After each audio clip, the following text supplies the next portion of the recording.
Case in point, what has happened with Puffy. I've heard any number of people, one guy in particular who I'm not going to say, he went on and on and on about how this was a setup because of his business dealings with the liquor company Diageo, and how he was getting too big for his britches, and how this is a scheme to bring down the black man. And you know what? I am going to take this gentleman at his word. Maybe he is privy to information that only those in the inner circle or inner workings of Puffy's empire would know about. I do find it odd that he would know that much, and instead of telling it to us, he's not telling it to a prosecutor. But I'll take you at your word. Maybe you do have insight as to what happened. Maybe you do have insight as to the inner workings and how these things got weaponized against him. Maybe you do. And I'm going to take you at the word. Maybe you're earnest when you make these accusations, when you say these things. Maybe they did set him up because he was getting too high on the horse. Maybe they did have all these people testify against him. Maybe they did ship vats of baby oil and dildos and KY jelly. Maybe they did scrape the serial numbers off of AK-47. Maybe they did all of that in an attempt to, as you say, bring him down. Maybe they did. I'm going to take you at your word because I think that you're earnestly saying what you think you believe. Would you believe? Maybe they did all of those things. Maybe, as you say, and we all know that there can be conspiratorial aspects that are leveled at black man. That is true. So maybe this person knows something. He's telling us in an earnest way. He is laying out the unvarnished truth. And maybe if we took it seriously, this wouldn't be happening. I'm going to give you the benefit of the doubt. And I'm going to say that you are probably telling the truth from your perspective. You probably are. And maybe it all makes sense to you. Maybe the setup makes sense to you. Maybe all that happened makes sense to you. All the allegations, the hours and hours and hours of investigation, the years of investigation, the multi-page indictment.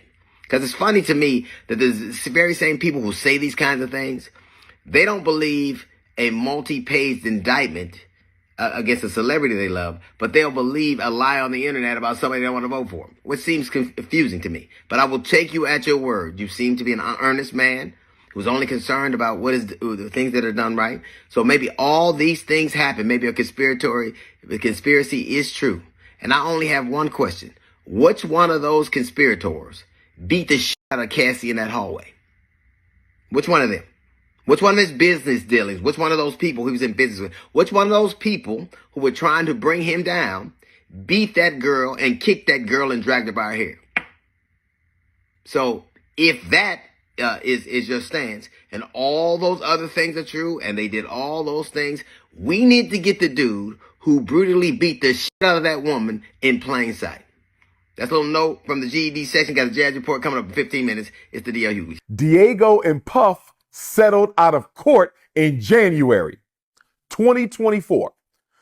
Puffy's homes are raided in March.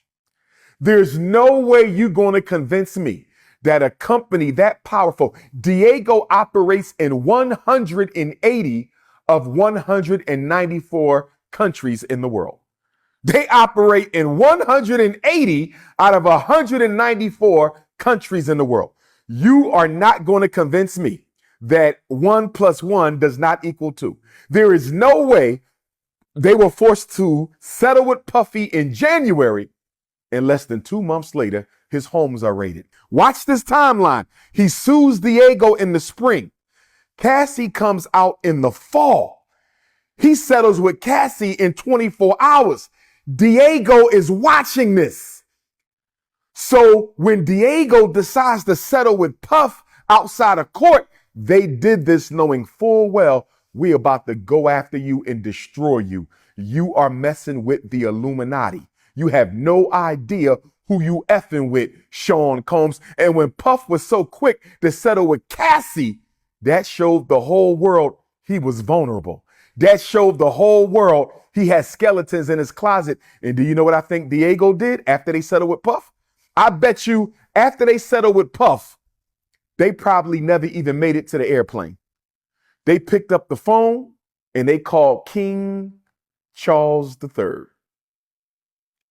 And they said, "Dear monarch, we need you to dial in a favor for us to President Joe Biden.